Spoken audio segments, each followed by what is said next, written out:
Benjamin Bloom was an educational psychologist best known for his taxonomy, a popular framework for categorizing educational goals.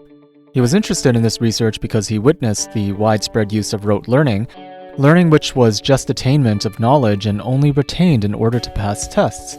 Instead, Bloom advocated for mastery learning, quote, "Education must be increasingly concerned about the fullest development of all children and youth, and it will be the responsibility of the schools to seek learning conditions which will enable each individual to reach the highest level of learning possible."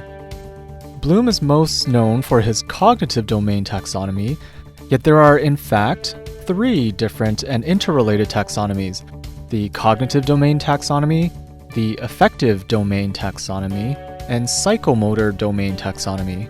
Bloom was interested in developing educational goals which could be organized and ordered according to their complexity, beginning with simpler levels and building towards more complex goals.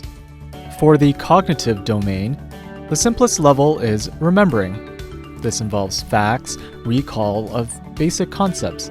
Second, the level of understand or comprehension. This is discerning how you can explain ideas or concepts. Third, application, where you apply knowledge to new or different situations. Fourth, analysis. This entails drawing connections among different ideas. Fifth, evaluation, reflecting on knowledge and making judgments. And sixth, create. This is producing new or original work.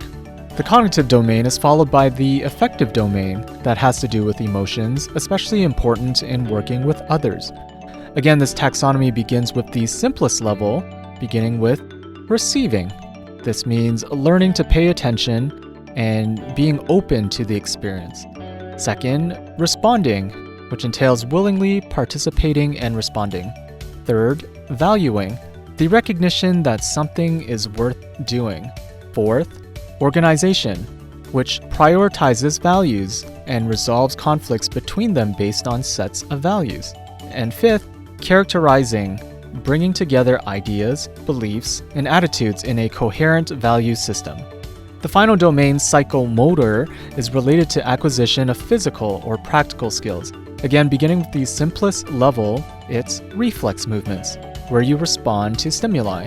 Second, fundamental movements entails the building on the reflexes.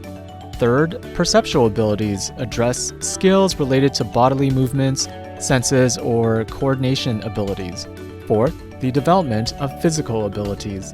Fifth, skilled movements involve practice, especially for games, sports, or for the arts. And last, non-discursive communication. These are expressive movements and gestures for creative and artistic endeavors like in ballet. Now for educators, Bloom teaches us that learning is holistic, multidimensional, and there can be plans for intentional growth in specific domain areas. For example, for any lesson, teachers can begin by discerning the cognitive entry level of students.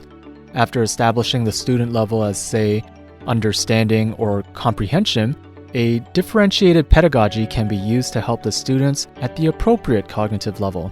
Second, by considering the effective entry behavior of the student, say responding or organizing, it would allow teachers to cultivate social and emotional learning by using the appropriate motivating interventions and feedback.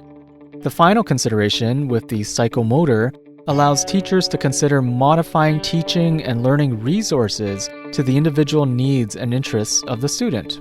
These taxonomies provide excellent basis for a developmental learning framework and setting of objectives to be used in planning, teaching, and assessment activities. I hope you enjoyed this short summary of Benjamin Bloom's taxonomies.